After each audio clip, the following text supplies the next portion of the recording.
एक महत्त्वाची बातमी समोर येते। शरद पवारांची राष्ट्रवादी मुंबईत निशब्द आहे, तर 9 माजी नगरसेवकांची पक्षाला सोडचिठ्ठी आहे। सोफी जब्बार जात पडताळणीत हे बाद झालेले आहेत, तर धनश्री भरडकर, ज्योती खान, रेश्मा खान, नादिया शेख शिवसेनेत, तर कप्तान मलिक, डॉक्टर सईदा खान, मनीषा रहाटे यांचा राष्ट्रवादीत पक्षप्रवेश आहे, तर राखी जाधव यांचा भाजपात प्रवेश आहे।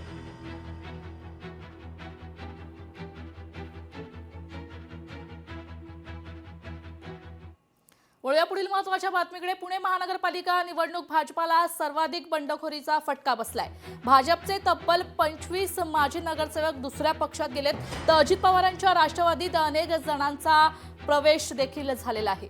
तब्बल 8 वर्षांनंतर राज्यात महानगरपालिका निवडणूक होते, त्यामुळे इच्छुकांची संख्या देखील वाढली आहे। पुणे महानगरपालिका निवडणुकीसाठी प्रत्येक पक्षातून मोठ्या संख्येने इच्छुक उमेदवारी होती, त्यामुळे तिकीट देताना प्रत्येक पक्षाची दमछाक झाली आहे। तसेच इच्छुकांची संख्या मोठी असल्याने अनेकांनी पक्षांतर करत उमेदवारी मिळवली आहे। यात सर्वाधिक बंडखोरीचा फटका बसला आहे तो भाजपला। भाजपचे तब्बल 25 माजी नगरसेवक यंदा तिकीट न मिळाल्यामुळे अनेकांनी इतर पक्षात प्रवेश करून उमेदवारी अर्ज भरलेला आहे। नाराजीचा फटका सर्वाधिक भाजपला झाला असून अनेकांनी अजित पवार यांच्या पक्षात प्रवेश केलाय।